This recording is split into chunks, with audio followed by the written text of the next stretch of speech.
lagi beliau. Oke, ada yang bertanya.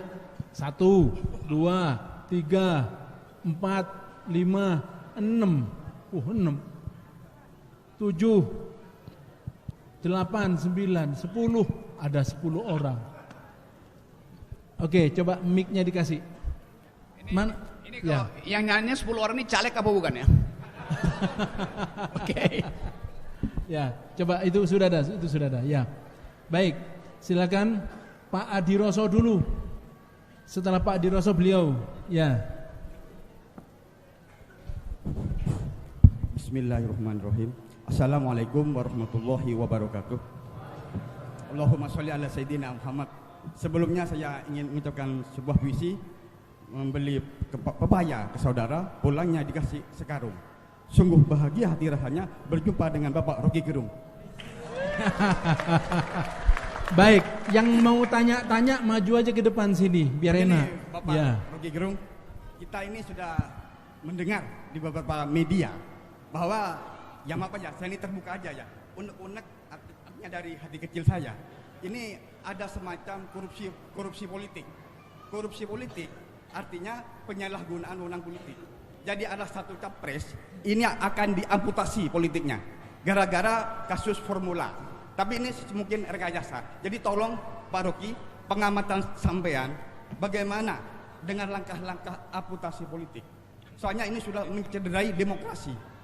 Apakah ini betul-betul cinta negara atau bagaimana nih? Yang mungkin kurang lebihnya bagian. Assalamualaikum warahmatullahi wabarakatuh. Silakan. Terima kasih. Assalamualaikum warahmatullahi wabarakatuh. Waalaikumsalam. Langsung saja. Mohon maaf, pertanyaan saya tulis biar tidak bias. Pertanyaan yang pertama adalah, saya adalah pengagum beliau. Jadi beliau ini idola saya. Yang selalu tadi itu menyuarakan tentang kecerdasan, akal sehat, atau kebalikannya daripada kedunguan. Bahkan ketika acara Maulidan, beliau mengatakan, mengutip, Iqra, belajar. Yang tidak mau Iqra itu adalah orang dungu. Pertanyaan seriusnya adalah, mengapa, mohon maaf ini ya, mengapa Bung Rocky sendiri tidak bersikap cerdas? Dalam arti kata ragu-ragu atau malu-malu kucing untuk masuk Islam. Nah, ini adalah bentuk kasih sayang saya sebagai seorang pengagum kepada beliau. Karena tadi sudah disebutkan oleh Ustadz Habibie, ya ayyuhalladzina amanu udkhulu bisilmi kafah. Masuklah ke dalam hukum Islam secara keseluruhan. Di ayat yang lain disebutkan, wa may yabtaghi ghairal islami dina fala yuqbala minhu wa huwa fil akhirati minal khasirin. Jadi sehebat apapun yang kita lakukan, sebagus apapun yang kita lakukan, itu akan sia-sia karena tidak diridhoi oleh Allah menurut ayat tadi, Pak.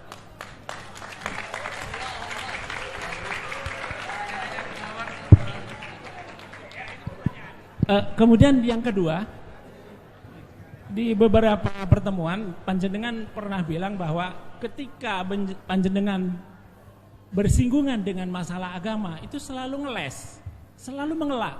Itu bukan ranah saya. Jadi keyakinan itu tidak bisa diperdebatkan.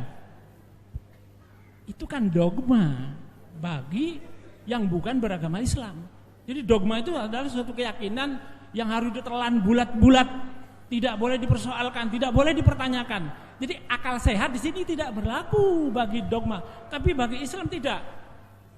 Bahkan disebutkan agama itu adalah akal, maka tidak ada agama bagi orang yang tidak berakal. Kesimpulan saya yang nomor 2 ini, jika suatu saat, dan semoga tadi kan sudah disebutkan oleh Abi Toha dengan sebutan Ustadz Rocky Gerung, jika Bung Rocky ini dengan kehebatannya, dengan kecerdasannya, ditambah dengan ilmu yang ada, beliau akan menjadi seorang jenius beriman, seorang mubalik, ya kan? Nah, jadi itu aja. Saya mohon maaf ini agak mungkin menusuk, agak pribadi, tetapi ini ada panjenengan. Billahi taufiq wal hidayah. Wassalamualaikum warahmatullahi wabarakatuh. Terima kasih. Satu lagi ya. Ya, satu lagi. Bismillahirrahmanirrahim. Assalamualaikum warahmatullahi wabarakatuh. Sebelumnya selamat tahun baru kepada Bung Rocky. Karena tahun baru saya mempunyai nama baru, istilah baru untuk Bung Rocky, yaitu Bung Rocky the Top G. Jadi Bung Rocky yang gentleman. Tadi sempat menyinggung soal demokratisasi, dalam arti di setiap video yang saya sudah telusuri, sempat Bung Rocky itu mendefinisikan bahwasanya demokrasi itu punya definisi baru. Yang tadi awalnya dari rakyat oleh rakyat untuk rakyat, kemudian diformulasikan lagi dengan top G ini, yaitu the governments of the reason should the governments by the people. Jadi masih ada berkesinambungan antara demokratisasi dan ukhuwah, yaitu persatuan. Pertanyaannya adalah bagaimana seharusnya the paradox of tolerance dari Karl Popper itu seharusnya bisa diperbaiki lagi hubungan antara beda agama, beda golongan, beda kaum. Jadi biar tidak terjadi lagi paradoks-paradoks dan pil-pil dogma itu tersebut. Terima kasih. Baik, namanya dan asalnya? Sebelumnya saya mantan SD Plus Alislah generasi pertama. Oh, Ferwis Naswa. Ya. Iya. Jadi Gus Jack, adik kelas saya Gus Jack. Iya, baik. Saya lupa karena sudah mulai besar. Iya, sebentar lagi dia sudah kawin. Baik, 3 dulu penanya, setelah itu kita lanjutkan. Silakan. Oke, pertama apa tadi yang utama tadi pertama soal amputasi politik. Oke. Itu hal yang segera ingin orang tahu soal Anies Baswedan. Kira-kira itu yang dimaksud sebetulnya. Tapi kita tahu bahwa selain voluntarisme kita, voluntarisme artinya dorongan untuk menjadi sukarela. Volunte artinya energi untuk memulai inisiatif. Voluntarisme terhadap Anies bisa juga dibaca sebagai kegugupan kita karena membayangkan Anies mampu nggak kalau terjadi semacam keadaan ketidaknormalan di dalam politik gitu. Kan itu intinya kan. Kalau normal-normal aja ya udah ikut aja nanti 20% segala macam. Tetapi pemilu 2024 akan berlangsung di dalam formula-formula tidak normal. Kita lihat itu dari sekarang tuh. Soal usulan PDIP supaya hanya memilih partai, tidak memilih orang karena dianggap bahwa Anies dikelilingi oleh tokoh-tokoh. Jadi pasti partai yang ada tokohnya akan membuat Anies elektabilitasnya itu akan diganggu. Nah, gangguan ini yang mesti kita baca sebagai justru kecemasan rezim terhadap perubahan politik yang dipercepat. Nah, dari segi itu dengan mudah kita bayangkan kalau misalnya Pak Jokowi udah punya calon, maka nggak akan ada halangan pada Anies. Jadi itu menunjukkan bahwa istana belum punya calon final definitif untuk diajukan sebagai calon presiden istana. Hal yang memang nggak boleh ada. Kalau kita belajar dari Pak Habibie nggak pernah sekalipun mengatakan ini yang akan meneruskan saya. Pak Harto juga nggak bilang begitu. SBY nggak pernah ikut-ikutan. Tapi ajaib kenapa Pak Jokowi merasa cemas kalau calonnya itu bukan dari lingkungan beliau. Itu bahayanya kalau orang sakit hati. Itu nggak enak kan? Kan Pak Jokowi udah mestinya berpikir sebagai negarawan.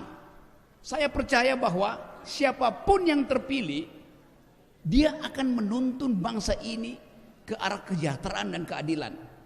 Harusnya begitu ucapannya. Bukan kasih sinyal. Semua boleh ikut kompetisi, tapi saya lebih suka yang berambut uban. Itu bias itu. Kan itu intinya tuh. Jadi kita bikin counter argument sekarang bahwa tidak boleh presiden ikut campur di dalam urusan warga negara. Sama seperti Bapak tadi, tidak boleh urusan publik itu dipertanyakan, urusan privat dipertanyakan di forum publik. Mestinya WA aja saya.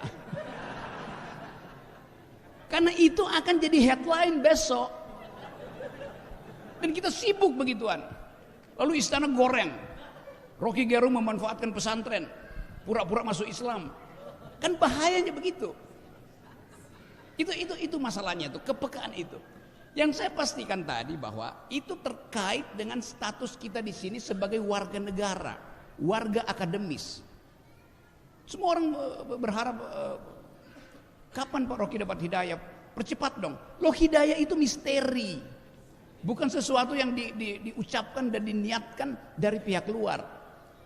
Itu adalah keputusan kolbu tadi. Jadi dengan segala hormat pada kebaikan hati Bapak, saya mengerti suasana itu.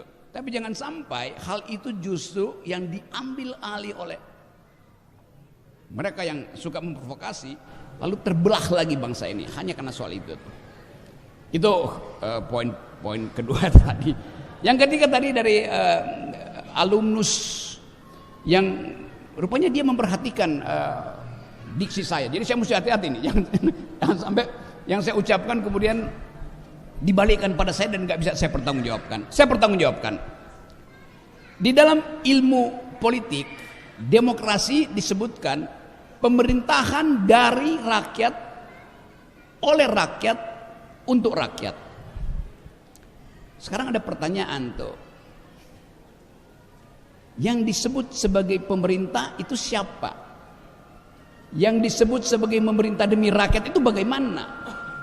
Yang disebut pemerintah dari, oleh dan untuk rakyat itu akibatnya apa itu? Itu yang menyebabkan waktu pemilu kemarin saya bikin refleksi. Masa orang sakit jiwa boleh ikut menusuk di kotak suara? Oh, dia warga negara, iya. Tapi sebagai subjek hukum dia tidak lengkap untuk tadi menimbang kebijakan publik dengan kemampuan rasio. Karena dia mengalami delirium, bahasa psikologinya delirium, ketidakmampuan untuk berpikir. Bahkan yang udah jadi presiden aja ketidakmampuan berpikirnya masih ada kok. Jadi semua kita punya ketidakmampuan berpikir. Tapi ada standar yang kita sebut percakapan rasional tentang public policy. Karena itu saya ubah sedikit dengan mengingat banyak pelajaran filsafat politik, bahwa demokrasi itu bukan pemerintahan orang untuk orang, dari orang oleh orang, bukan. Demokrasi ada pemerintahan akal melalui pemerintahan orang. Tadi betul kutipannya, the government of reason through the government by the people. Jadi memang diperlukan pemerintahan orang yang berakal. Kita tambahin aja berakal sehat. Ada aja orang berakal tapi akalnya bulus. Nah, itu yang saya dorong sekarang, supaya percakapan politik dilakukan di wilayah di mana akal bisa diuji. Di mana itu? Di panggung dangdut? Nggak bisa akal diuji di panggung dangdut. Di pesantren akal diuji, di universitas akal diuji. Tapi justru di situ dilarang politik. Kan kontradiksi kan? Kita mau hasilkan pemimpin yang bermutu untuk tahu bahwa dia berakal apa tidak. Tapi presiden bilang jangan diskusi politik di kampus. Kalau BEM bikin diskusi politik, rektornya dijewer. Jangan percakapan politik di pesantren. Ngaco perpikiran itu tuh. Kalau begitu pertanyaan, apa kalau begitu yang akan dipercakapkan dan di mana? Di dalam spanduk-spanduk yang dipasang di seluruh Jawa. Terima kasih Jokowi. Terus ada potret Erick Thohir, Puan Maharani segala macam. Tapi saya nggak lihat mereka berdebat di forum akademis. Boleh aja pasang di situ. Tapi apakah poster yang gede itu sama dengan otaknya yang besar? Belum tentu. Kita ingin evaluasi perpolitikan kita. Karena itu undang setiap orang yang punya potensi untuk memimpin negara, bikin panel di sini supaya kita tahu ini berpikir atau sekedar ingin mempertontonkan uang.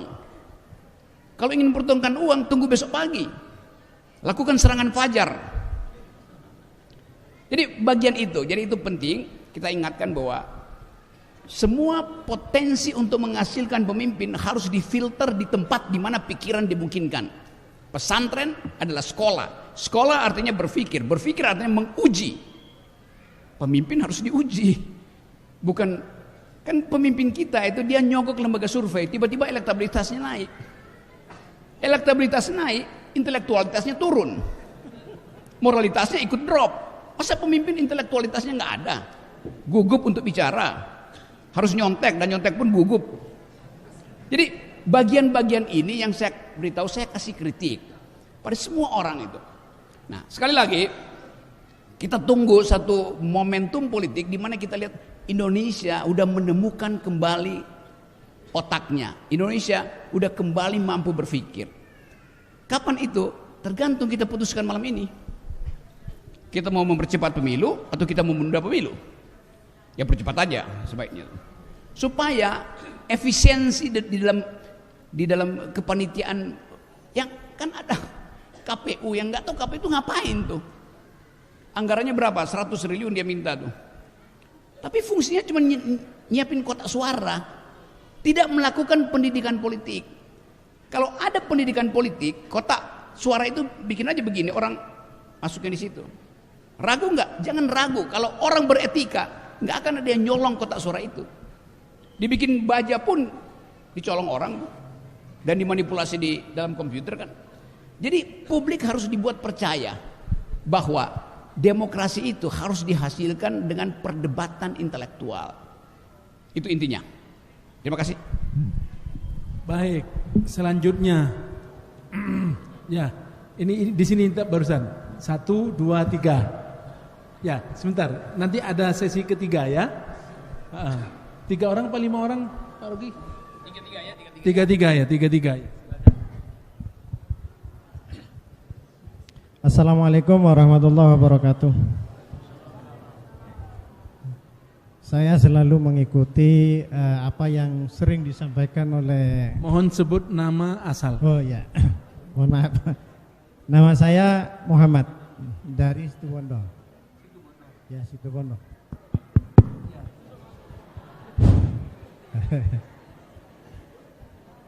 Begini, saya sering menonton video yang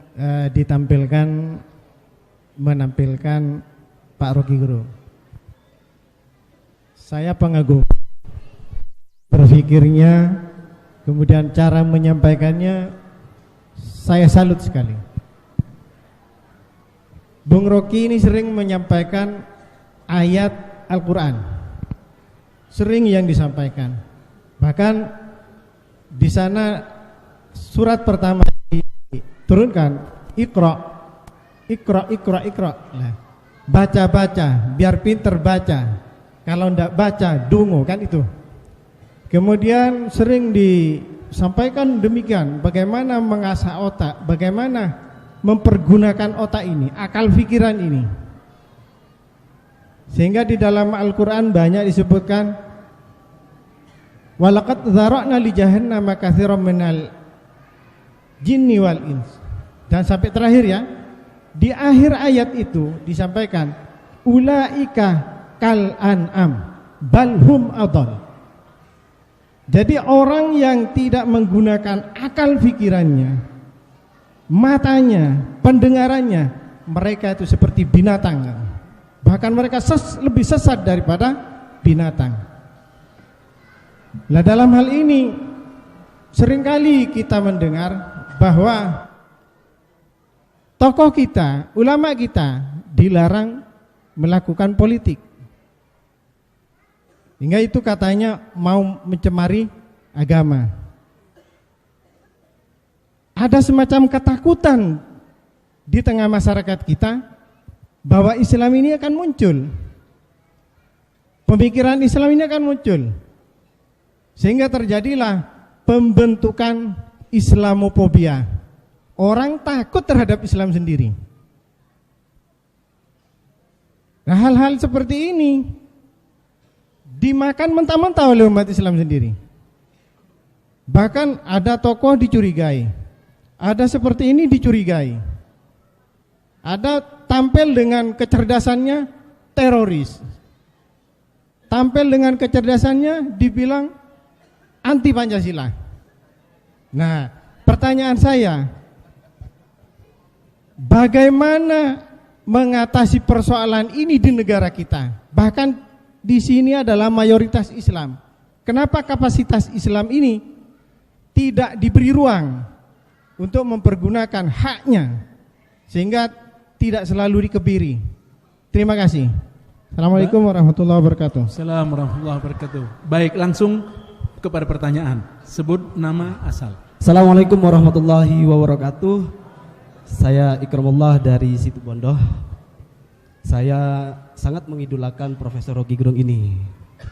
Prof Rocky ini terkenal selalu mengkritisi pemerintah. Pertanyaan saya adalah, kenapa Profesor Rocky Gerung ini selama ini tidak memberikan solusi terhadap pemerintah? Bahkan Prof Rocky ini sudah tahu sistem pemerintahan Indonesia sangat bobrok, sehingga Profesor ini memberikan solusi kepada negara ini. Otomatis UUD 45 alinea keempat salah satunya adalah mencerdaskan kehidupan bangsa ini bisa dilaksanakan dengan kelebihan intelektual Profesor Rocky Gerung ini. Terima kasih. Assalamualaikum warahmatullahi wabarakatuh. Baik, ini nanti sesi ketiga. Ya, sesi ketiga. Setelah itu terakhir nanti kita berikan kesempatan kepada perempuan, Putri. Ya. Assalamualaikum warahmatullahi wabarakatuh. Selamat malam untuk Bung Rocky. Malam ini di Pondok Al-Islah, di pesantren ini dibahas tentang Islam dan kebangsaan. Saya melihat bahwa di bangsa kita itu sekarang ada dua, Bung Rocky, yang perlu kita kita analisa. Yaitu pertama, ada semacam pemasungan pemikiran. Jadi pemikiran kita dipasung. Yang kedua, kalau dulu ada mafia hukum, sekarang ada mafia konstitusi. Bagaimana konstitusi itu dibuat dengan cara mereka yang tujuannya saya kira satu, Bang Ruki, adalah kekuasaan. Jadi poinnya di kekuasaan ini. Saya ingin mendapat masukan dari Bung Rocky, bagaimana cara mengatasi pemasungan pemikiran kita, pemikiran rakyat Indonesia ini, pemasungan pemikiran paling intelektual ini, dan juga yang sangat berat sekarang ini adalah mafia konstitusi. Bahkan MK aja sudah tidak direken. Ya itu. Terima kasih. Assalamualaikum warahmatullahi wabarakatuh. Waalaikumsalam warahmatullahi wabarakatuh. Silakan Bu. Oke, yang pertama apa tadi? Saya selalu lupa yang pertama tuh. Poin yang pertama tadi Islamofobia. Oke.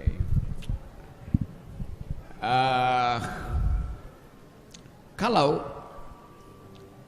ada hal yang bisa kita pertengkarkan tentang kebijakan publik, maka yang pertama-tama mesti lakukan memulai pembicaraan kritis adalah partai oposisi itu. Kan itu intinya. Siapa partai oposisi? Nggak ada. Jadi karena nggak ada, saya ambil alih itu. Lalu dia bilang tadi, solusinya apa itu? Saya pernah evaluasi, 80% kabinet itu buruk. Maka saya bilang, solusinya ganti 80% menteri itu.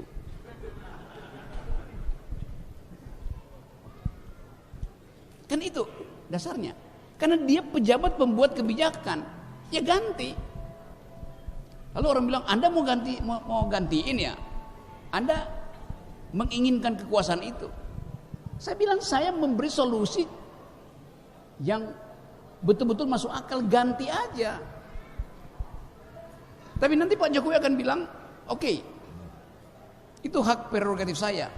Jadi nggak ada gunanya kita kasih solusi kalau di ujungnya bilang itu hak prerogatif saya.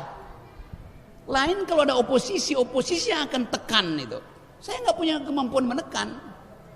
Saya cuma bisa bicara, itu poinnya. Lalu orang bilang, Rocky Gerung nyinyir, cuma bisa bicara-bicara. Ya karena saya bukan menteri. Memang saya cuma bicara, saya diminta oleh Gustavo untuk bicara. Jadi apa yang masalah di situ?